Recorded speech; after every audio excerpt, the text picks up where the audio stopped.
Good evening.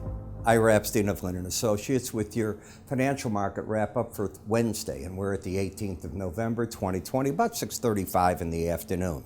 So the news from cities around the country and states, more shut-ins taking place. New York just shut down its public school system. In Chicago, if you want to go to a grocery store or a pharmacy, 50% capacity. If you want to go to a retail store that's still open and there's many closed, 25% capacity. Want to work out at a gym? 25% capacity. Want to dine in anywhere? Can't do it. No dining in of any type allowed, and we're at 30 degrees at night, so people aren't going outside and having dinner. So you can imagine it's crippling the city. City's already going to raise property taxes. They announced it today to try to make up things, and they just keep driving people out of the city with all this tax. They want to go to 9 cents on a paper bag, I'm hearing. But that weighs on the markets. You think this is lost on traders? So the first thing was just what I said over the weekend. When I did my Saturday updates, Friday the market had decided the glass is half full, not half empty. It's not looking at it depleting. Okay, you can take it down, but good news is going to come. And you get these breaks that the bulls will be looking at probably to be accumulating some positions, just giving you what I think is taking place there.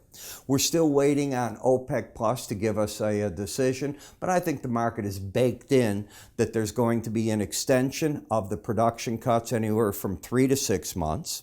In the grain markets, we've had a lot of strength, and that by the way, is off a mixture of demand from China along with poor weather in South America for the corn and the soybean market crops there. Problem is whether you get rain and the bottom falls out on you. We're starting to get bids again in the bonds and notes as you're getting your break here. Dollar, well, I wouldn't be surprised being down 24 points in the euro. The euro makes up 40% of the dollar index. So when you're trading the dollar index, that means you're probably going to get a bounce of at least 10 points. That's how I look at it. You look at how the other currencies are doing against it. We're oversold in the dollar, overbought in the euro. You'll see that in these charts. So when I'm looking at the weekly chart of the S&P on a closing basis, there is absolutely nothing that's bearish here. This market can afford a break. It can afford 200 points to get back to the 18-day average and still look good on a closing basis. And the bias is up. When we come to the daily bar chart, you came up, and I have pointed out to you repeatedly on this week saying, we're having trouble getting through those highs. Cash markets are different than futures, understand that. But what is the pattern? It's still bullish. You still have higher lows, higher highs. So until 35.13 is taken out, the bullish pattern defined as higher lows, higher highs is in place. So the traders buying here at 35.53, just for example, the way that I would teach them to trade, they're going to have a risk of roughly 54 points in the market. That's a lot. It's not that much if you're trading those micro mini contracts when it's 10% of the size, 1/10. But on a full-size contract, it's still a lot of money. It's $2,000 risk. The trend is up. The bias is up because the market is over this. But what I don't like when I see this is I like the 18-day average to be closer or over this last break low to offer the market support. It's not, which means you can get a bigger break that you want and still overall have an upside bias. That's what I was talking about this weekend, that you'll get from time to time these breaks that come about, but I don't think you're going to change the makeup of the market, which is still quite bullish in my opinion. When we take a look at Bollinger Bands, this rally so far has not been strong enough to get back up here. You did it one time, and if you didn't get out there, well, the market's now, you're a bit lower than that. So what can you do? Okay, you're watching to see, and momentum is turning down. Uh-oh. Now here is a market that if we take a look at it, this is where we were on Tuesday. We have one of the numbers not over 80. Here again, Wednesday's close. You're not embedded. It's that simple. So this pullback in the market is very normal. You're not giving up an embedded reading, which means it's not necessarily going to target this 18-day average. It's a normal correction. Markets either embed, which means you take the red and the blue lines and then go sideways over the 80 level, and they can do it for a stretch of time, and with it is often bullish action, or they get up there, they fail at it, and you get corrections. I'd like to see a correction. In the NASDAQ, you have a market that is just going sideways in momentum. The trend has been up, higher lows, higher highs. Again, the first time you hit the Bollinger Band, that was the opportunity to take money off the table, and since then, you haven't had a chance at that price. Again, when you first hit a Bollinger Band, high or low, I teach you take money off the table. I'm assuming, and this could be a bad assumption on my part, I'm assuming when you're over the 18-day average, you're not fighting the market trying to put on short positions, and when you're under it, you're not fighting the market by buying, you're selling the market. So you're looking for zones to come in or out. If I've made that wrong assumption, I apologize, but you have to have a zone and a method in your trading that delineates bullish and bearish. You should. I don't know that you have to. I spoke out of turn, but I would think that's what you want. When we come to the Dow, this is different. Now, if we take a look at this market, this is what you call embedded. Both numbers, the first day, Monday, over 80. Second, Tuesday. Third, today. Now, tonight's trade, you still have it. Therefore, I expect to see the pros are buying this market, and they will come out if the red line closes under 80. If it stays that way 2 days in a row, they'll be looking for the 18-day average of closes. But I think the first thing they're doing is buying this market. It's gutsy because the other markets are acting in a corrective manner, and I wouldn't touch the Russell. You're not embedded there either. You're getting a different look, by the way. When I did my afternoon ETF spiders, they have more embedded readings than these. Here's my take on that. This leads the market, not the spider ETFs. They are buying these futures, putting it into their ETF so that they're balanced with it, or selling them, depending if it's a short ETF, long ETF, whatever they're doing. But folks, this rules the market. And other than the Dow, these markets are overbought at this point. You're also not trending in the Russell. You got a lower low and a higher high. In the VIX, the market continues to work lower. Today we had a reversal day. You're not trying to get down to these low 17 numbers. You're not in a trend either. You've had a higher high, lower low. Bias down, embedded reading, which tells me the trade's probably a seller in the neighborhood of 26.76 unless it loses the embedded reading. But I think they'll sell it first, and then they'll get out if that happens, and they'll look for lower prices again. In the bond market, we've gotten buy signals. The market's got a pattern of higher lows, higher highs. So the importance of that to me is that the long end of the market is starting to stick its head up. Head up means lower rates.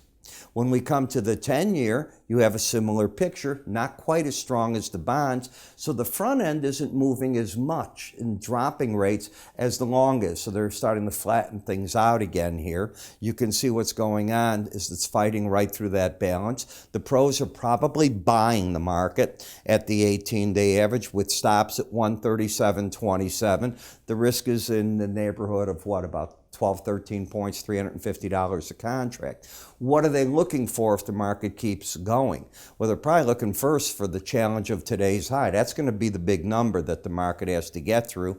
And if you had some news that gets just absolutely terrible for the American economy, which could be why this market's gotten a bid suddenly, the target might be the 139.04 area, the combination of the 100-day and the upper Bollinger Band. The point is the trend is up.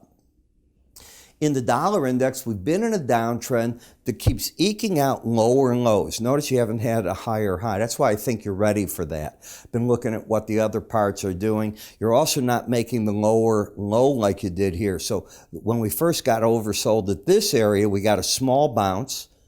If you were wise enough, you might have sold there, but I think the smart money's taking some money off the table right through here, but they're not bullish. They're still going to probably hold on to part of their bearish position.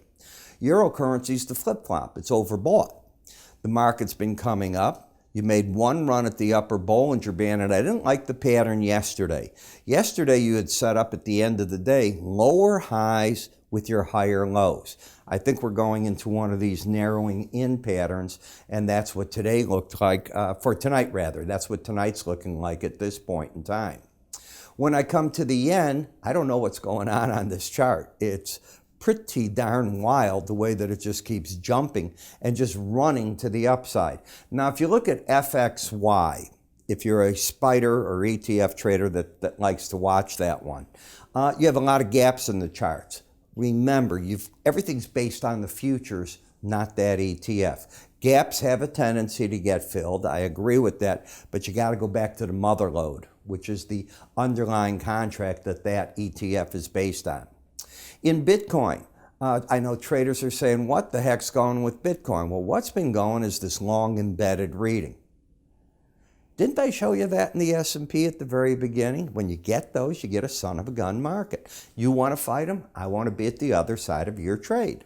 And this market, if you take a look at it, that's what it's had. Now, if you get under 80, you're probably in for a good-sized correction. You haven't had a correction of any meaning. You've gotten up near $19,000 a coin. Traders don't get it, and I understand that because it really has no purpose other than speculation. There is nobody using Bitcoins at a Starbucks. Nobody, I go to the grocery store, I don't see any Bitcoins going out in front of me, nor do I see people taking them, nor do I see vending machines anywhere in Chicago. Turn in your Bitcoin and get cash so you can use it. It's a speculative vehicle. When we get digital currencies, that'll be a different type of vehicle. This is a speculative vehicle with less of it and more people following it. It's been bullish. January Brent versus WTI crude. I told you I'd get this fixed, and boy, I'm sorry I blew that the other day. We had a big change in this market, and the change happened right here. Do you notice how the market had been under the 18-week average of closes, the red line? 18-day moving average close. I said week. I'm sorry about that. Then it got over at a challenge, and it's been moving up. Part of that's because our WTI, we see more rigs coming on every week, right? If you don't, I write about it in my research. You've been getting that. They're not, believe me, they're half, not even half of what they were, I think, a year ago or so. But they are coming back. And as they're coming back, they're not going to be idle. They're going to be producing. But Brent, which is really dominated by the OPEC Plus group, well, they are keeping production curtailed. So the differential's been growing. I've explained it in the best way I know how. In the January Brent, do we have an embedded reading? I'm always looking for that. Both numbers are, let's see, on the close today, both numbers over 80. Not the day before, the day before. You're overbought. So I have an overbought market that's in an uptrend. Support comes in at 43.60, but it's overbought. It either embeds, and that can take 2 more days minimum, or I don't want to be involved. January WTI, what do we have here? So you go back, well, you don't have both numbers over 80, especially on a closing basis. Overbought, okay. Trend is up, it's clear to see that. Take out 40.81, you probably break back a bit. Support's 41.24, but the overbought has probably got traders sidelined after this big rally. Heating oil market. I'm looking at the distillates and, in surprise that, of course, the weather has kept demand for these in a funky place. That and also natural gas. You have been unusually warm. That'll change, but we're going to be 65 in Chicago tomorrow. I'm used to it this time of the year, 40, 45 degrees. Nighttime freezing. No, we're going to be shirt sleeve weather again for 2 days, then we go right back to 40 degrees. But this is what's been going on. But this market, I think it's a mixture of looking at travel going to come back and markets getting ready for the winter. This is not. That's why I don't know why that's as strong when you look at nat gas, which is used to make a lot of heat in the winter, and electricity, obviously. Look at how this market's falling with an embedded reading, no less. Still very much in the bear camp. No reason to even be thinking of this market on the upside. If it does it, terrific. Eventually, markets that fall from 350 to 271, almost $1 a thermal unit, eventually they're going to find a bottom. This is not the place I would be teaching people to go short. It's a good market to throw off your charts and go elsewhere. And that brings me to my market research, because if you like someone that talks and writes fact, a bit of fundamentals, trade ideas, I might be your person. My full research package includes 2 written updates a day. And folks, I don't want to write books. I will give you what reports are coming out, when they come out, the market analysis of them, bullish, bearish, what they're doing and why. Then I'll hone in just about every report on something that I think is going to impact a futures market somewhere. And I'll get into it. And I'm often ahead of the news wires. If you read, you get to see that.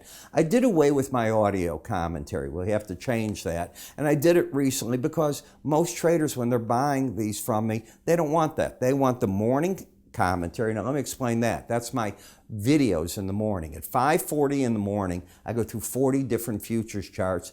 If you know me at all watching these, I am not bashful. It is there that I'm giving you exact buy here, sell there, go at the market, put a stop at this number, do that. Some days I get so busy, like the other day this week, I can't even put out the morning flash video because I'm writing to my clients telling them what to do. And I am not a day trader. If that's what you think I am, I'm not. I am not interested in getting in here and 30 minutes later, let's see if we can get out there. If the market offers it, why not?